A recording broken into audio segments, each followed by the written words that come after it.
10-year anniversary of the Coal City EF3 tornado that caused more than $13 million in damages is today. The tornado started in an area behind the Coal City High School and moved southeast, destroying several homes in its path.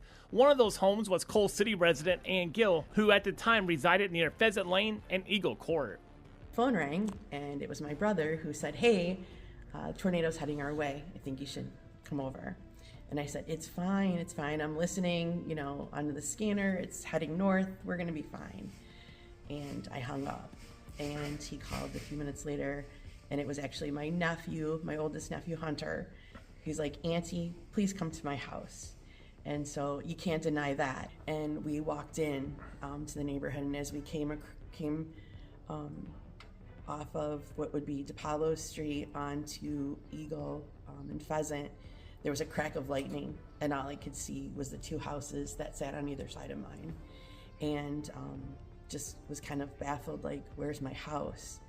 And walked up, got into what was the house, and former police chief Chris Harsheim was actually there yelling for me, looking for me, which was like, I'm fine, Gill said her experience was surreal.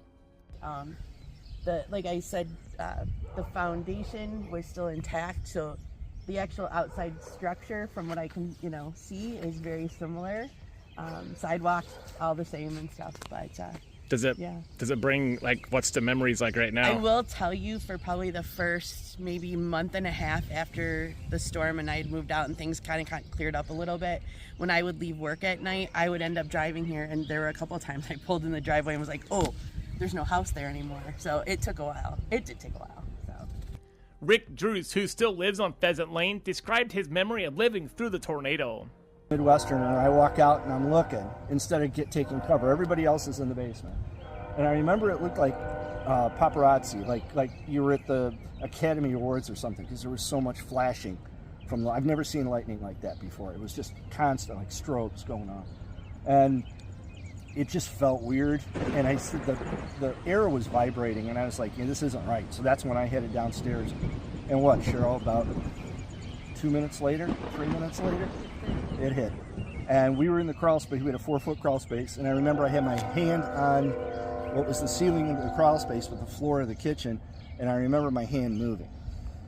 Wow. And that's when I knew it was bad. Drew said they had to be rescued from the crawl space. Assistant fire chief, and he came and got us out. His house was damaged, but it wasn't as bad as ours.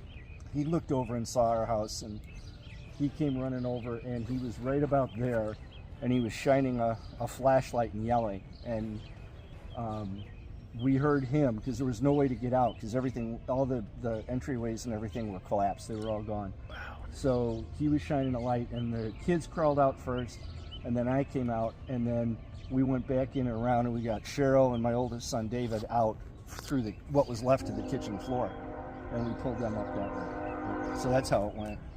Gill also shared this memory of the Drews house a day after the tornado hit. The other thing that I will always remember is, as we were cleaning up and trying to pull things and see what we could salvage, there was just this incredible, like, very loud cracking noise, and we all kind of stopped and kind of turned.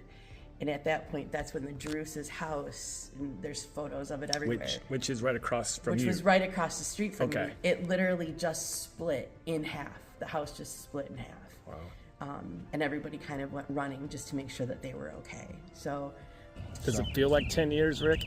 No, it doesn't. There are some days it feels like it was yesterday. Wow. Where the garage was, it's a little different look now, but the layout's the same. The garage was gone. It exploded. Wow. Tomlinson's lived next door at the time, and he had a probably 30-foot Class A motorhome parked next to the house, and that got tossed into the air and landed upside down in my yard. Wow. The house itself, the roof was gone. It was a prefab, so it split down the middle, and then it pushed this end of the house about 20 feet because it hit Doug and Diane's house next door to us, and it was actually, this end of the house was actually up against theirs. So that was how it looked.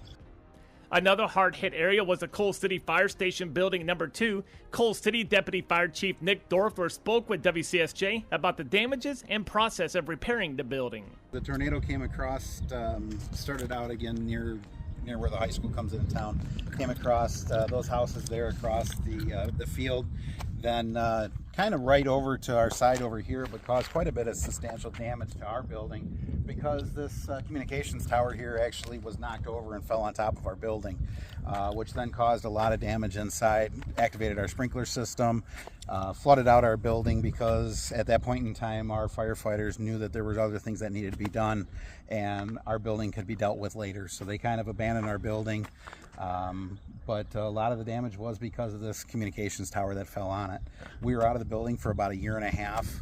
It was just under $2 million to repair 10 years ago. So now if that happened, it would be substantially more with everything. But our crews ran out of Station 1 for a year and a half, and we were very lucky to be able to come back to this building. Right after the tornado, Coal City officials reported more than 850 structures were impacted, 106 were deemed uninhabitable, needing extensive repairs, and 60 were total losses. The total cost of the tornado debris cleanup for Coal City was more than $1 million.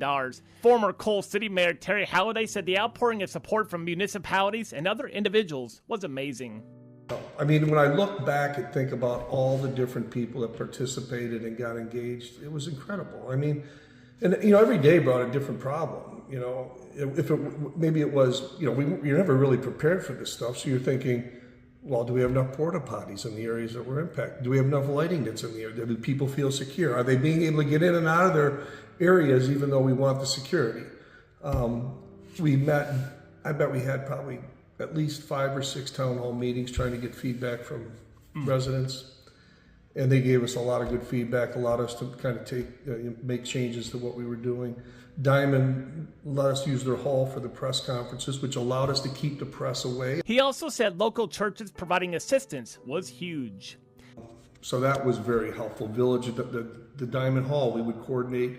We had close to 1,000 volunteers a day for a while, and which is great, but there's also a logistical challenge to that, because I would go out there and say, hey folks, first of all, thank you so much, but don't get hurt, because there were still power lines and stuff. There was still a lot of debris. There were nails all over the place. I said, just be careful. We don't need anybody getting really hurt here after we've already missed that. You know, that didn't happen during the tornado. So that was another thing. The churches, the Methodist Church was huge in terms of just actually letting people stay there. I mean, we had people that didn't have any housing because rents were gone. I mean, people hurried up and gobbled up the rent property, so people didn't have places to stay.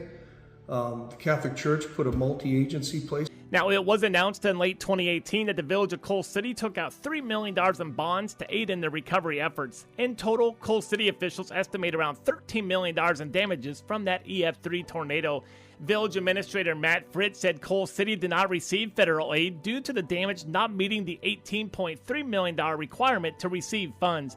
According to the National Weather Service, the Coal City EF3 tornado was the most powerful since the 1990 Plainfield EF5 tornado.